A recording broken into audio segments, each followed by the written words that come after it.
PTG รายงานผลการดำเนินงานครึ่งแรกปี 2519 มีรายได้จากการขายและบริการ 118,696 ล้านบาท เพิ่มขึ้น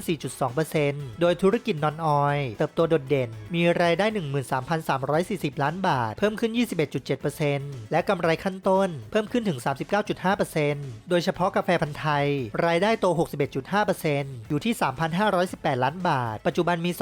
2,467 สาขา เพิ่มขึ้น 825 สาขาหรือ 50.2% ด้านกาแฟพันธุ์ไทยตั้งเป้าสิ้นปีที่ 2,751 สาขา ขณะที่โรงไฟฟ้าขยะเริ่มจำหน่ายไฟฟ้าเชิงพาณิชย์แล้ว และคาดรับรู้รายได้เต็มไตรมาสตั้งแต่ไตรมาส 3